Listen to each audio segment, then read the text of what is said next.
My name is Danny Wong, and this is the story of how I made it to George Mason. When I was a kid, the world was a whole lot different. It was filled with the limitless scope of imagination that housed everything from Godzilla monsters crushing Lego cities to the wings of a phoenix soaring on the sides of a roller coaster I glided down. Those were the days. My imaginative world was vivid, but I wasn't solely infatuated with fantastical characters. I was inspired by my interest in ancient civilizations, the Romans, the Greeks, Egyptians. I was so drawn to the innovative technology they produced. Catapults, aka a slingshot for smoldering boulders, and stone fortresses, just to name a few. I was captivated by the creativity of ancient warrior uniforms, the red cloth under the armor of Roman legionnaires, chariots drawn by the pharaoh's golden armies, or the simplicity of a Spartan spear and shield. All this ancient imagery leaked into my mind, and I loved trying to draw my own soldiers with fortified troops. Those times couldn't have been more engulfed by creativity. I had no idea that I was supposed to somehow move out of this world I lived in. Growing up is what they called it. Getting real about life. Thinking about going to college. Thinking about what I planned to do when I was an adult. This is what my parents and teachers wanted me to think about as I entered sixth grade. I couldn't believe it. I had to cleanse myself of everything creative that made life worth living and face the fact. The world doesn't care if I'm filming myself knock down toy blocks as I roar like a dinosaur. I'm now supposed to be a lawyer or a doctor. And it's not just adults that expect it. My friends were growing as well, and I needed to keep up. Reality is harsh in middle school. Suddenly, you're more of a target for bullying than ever, while simultaneously being a bully. We call each other racist names. Since I have a particularly diverse background, I got a whole bevy of labels thrown on me. Jew boy, kite, chink, chino cochino, white boy, cracker, wigger. It was a lot to take in. Now, since we as Americans obsess over our ethnic backgrounds or take a little too much pride or shame in them, I was confused. That's because I never felt like I fit into any of these identities I was supposed to. I was never Chinese enough, never Jewish enough, never white enough. This is why I felt so worried about having these slurs thrown on me. I just wanted to play around like any other kid does before the world starts to tell them who they think they should be. You're black, you're white, you're this, you're that, blah, blah, blah. Suddenly, with kids hurling slurs at me and being called a nerd or a faggot for liking ancient history, I was angrier and more insecure than ever.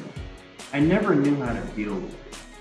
I joked around a lot, embracing those stereotypes humorously to try and cope with the irritability it caused me while impressing my friends too. I grew to like hip-hop in the music, inadvertently hearing and understanding the narrative of an ugly truth from black voices that many people in America look down upon. It became a part of me, as much as these ideas of stereotypes and racist slurs will be all through naivety. This, combined with rap lyrics that dealt with the struggles of poverty and racism in America, started to eat away at me. It ate at me as all this knowledge about ancient countries seemed to fade away, even though it simply hibernated in my soul. With the world trying to shape me, from my parents, to my teachers, to my friends, something deep down said, I needed to discover the truth for myself. Where do these racist stereotypes come from anyways? Why are so many adult professionals trying to direct me into a single path? Why do they believe those are the right paths? Why are there so many people in this country who don't even get introduced to them? Why does the school system frown upon creativity? All these questions culminated in a journey I had to make to save myself from being trapped in a life I did not want to live, and to live a life where I could understand these questions of mine and help others who were plagued by these questions as well. When it came to the issues of racism, education, and social values, I think no other discipline touched on these topics more than international studies. International relations deals with how governments interact with each other, whereas international studies deals with how citizens of a country interact with their governmental leaders. We are vastly affected by these policies our elected and appointed officials legislate for us, and we may not even know it. When it comes to racism, we can look no further than legal segregation, particularly the South during Jim Crow, which separated public facilities for quote-unquote black and white people. African Americans receiving terrible amenities compared to their Caucasian counterparts. When it comes to education, we can examine the way the classroom is set up. Administrated to the point where a high score on standardized tests are prioritized over creativity and critical thinking, and the ultimate effect that has on our kids growing up in this society.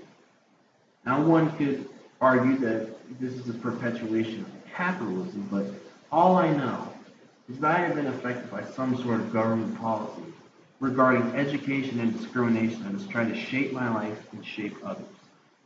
This happens in every country, and because I was so affected as a kid by these social obstacles and issues, I decided international studies would be the best medium to understand the full scope of how we as people are affected by these governing rules. And here I am today, still trying to decipher the truth at George Mason University.